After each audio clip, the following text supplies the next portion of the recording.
Hi, this is Christina Etchberger from It's Military Life, and I have the honor to interview and talk with Claude Schmid, founder of Veteran Last Patrol. How are you doing, Claude? Doing very well, Christina. Thank you for having me on. Wonderful, wonderful. So with Veteran Last Patrol, your mission is to serve veterans by bringing you friendship, honor ceremonies, and emergency assistance while in hospice care. Can you tell us a little bit about yourself and your nonprofit? Absolutely. Again, thank you for having me on, giving me an opportunity to talk about Veterans Last Patrol.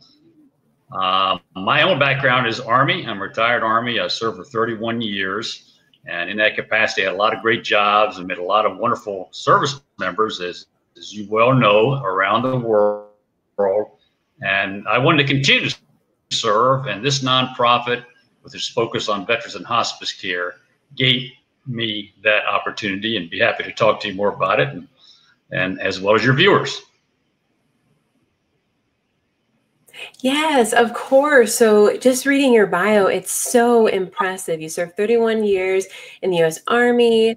You served in combat units, like you said, around the world, received multiple awards. And I know that one of the last responsibilities, duties that you served in was the Chief of Army's Wounded Warrior Flight Program. Was that a real I guess, inspiration to you, that particular job, that part of your career that brought you to Veterans Last Patrol?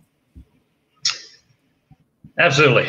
I had the privilege to be the chief of the Wounded Warrior Flight Operation, and that operation is responsible for bringing back our casualties from overseas. And when I served in that position, this was back in the heyday of the Iraq and Afghanistan war.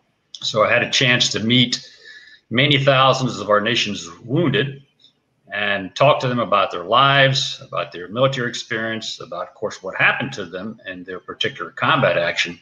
And through that, I gained a tremendous amount of experience and respect for these men and women, what they had experienced, how they had suffered, and most importantly for Last Patrol, which we'll talk about, is how they deal with adversity, and how important teamwork is and camaraderie is when people are in great adversity. Yeah, that's absolutely incredible. So with your nonprofit and with your history, it really ties in so well together. Now, with Veteran Last Patrol, tell us a little bit more about it. I know the inspiration really came from your career in the Army. How do people get involved with your nonprofit? Well, Veterans Last Patrol is a nonprofit focused on bringing friendships, honor ceremonies, and emergency assistance to veterans that are in hospice care.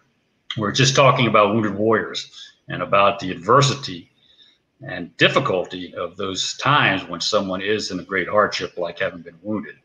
And if you think about it, our end of life period, when you're going into your final days and weeks, that is a time of great adversity. And what we find is that despite your condition, no matter how ill you may be, how much you might be suffering, many people like to speak and tell their stories one more time.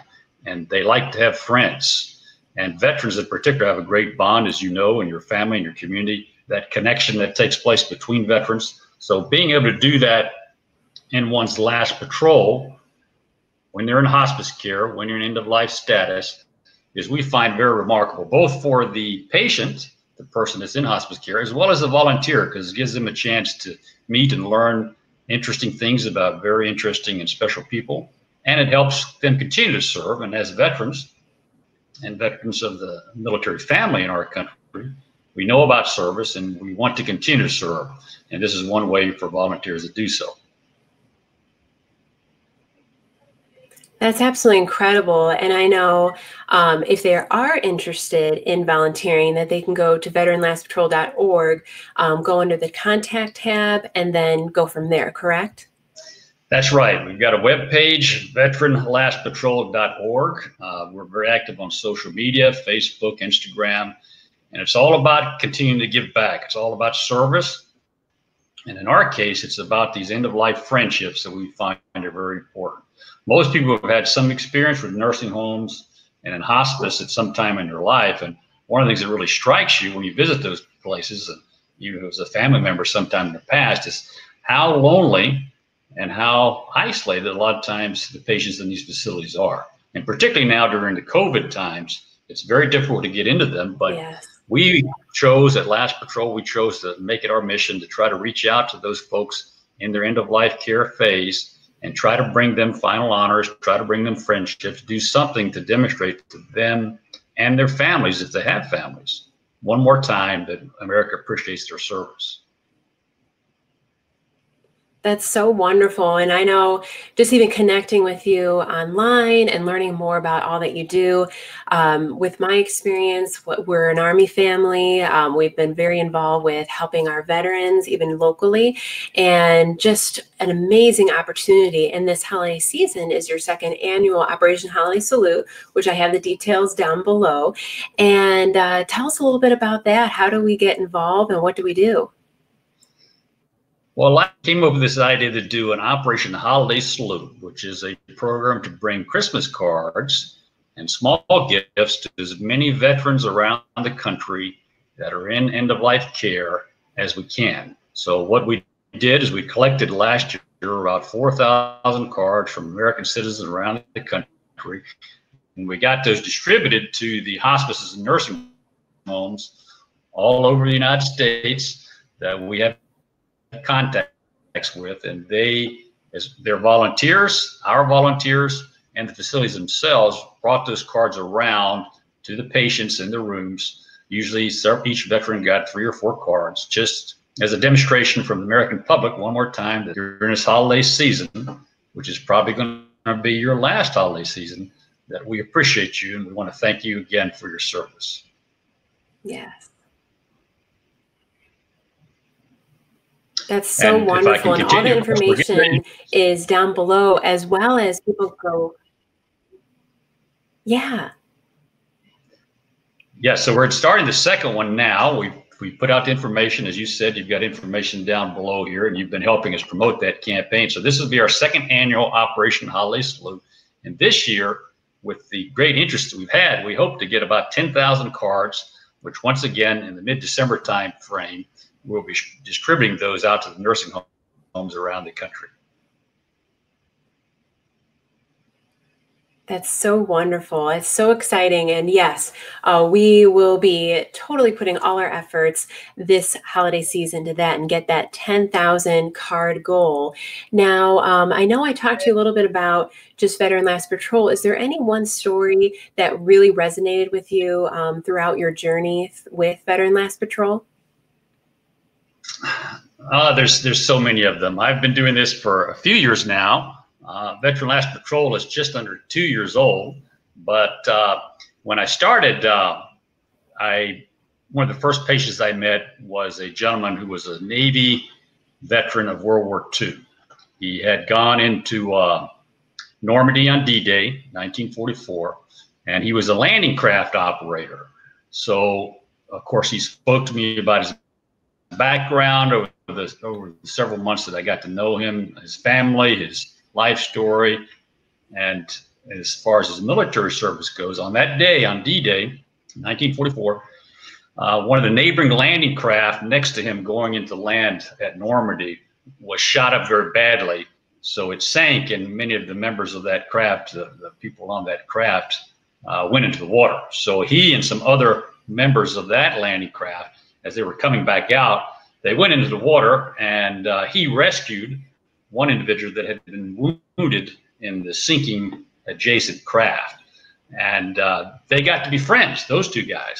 And he told me that for the next 44 years, I think it was, after the war, or something near 50 years after the war, that gentleman who he had rescued would always send him a box of cigars every year around the anniversary of D-Day as gratitude for that rescue that he did of his buddy so many years ago. Wow. This is how strong friendship can be, especially in the military world. I see that with my husband, is these strong bonds because you go through so much together. Oh, wonderful, wonderful. So just lastly, where can people find Veteran Last Patrol online and on social media? Well, our webpage is veteranlastpatrol.org, not veteran with an S, although you'll find it that way too. It's veteranlastpatrol.org, and on that webpage is also a short a 2-minute video that kind of explains our program, what we're trying to do, bringing friendships, as I said, honor ceremonies, and emergency assistance to veterans that are in hospice care. So the website kind of covers that for you. There's an area there, a tab, where you can go on and ask for additional information. Somebody will contact you and discuss how you might be able to help us. And we're looking for volunteers all over the country, anywhere and everywhere. There are veterans in the United States. And whether you're a small town or a big city, there are veterans nearby you. And as we know, in society today, almost everybody eventually ends up in a facility late in life or in home hospice. About half of hospice actually is home hospice care. So as a volunteer, you have the ability, once you've been through some training and qualification, you have the ability to visit with a veteran patient, write letters, talk on the phone, participate in ceremonies, and continue to give back to your fellow veteran community. It's all about friendships. And we call it Last Patrol because as veterans, all branches of service, we're familiar with the concept of patrolling, whether it's air, sea, or land patrols. And when you're in end-of-life care, that's your last patrol, your final fight and your last patrol. And it's best conducted with a team. That's so wonderful. And I know everyone at It's Military Life and anyone that's listening would definitely be interested in participating and connecting with you online. So I thank you so much for coming here and talking with us. And I look forward to seeing all the letters that we get this holiday season. All right, Christina, thank you for having me on, and we really appreciate your help. Thank you.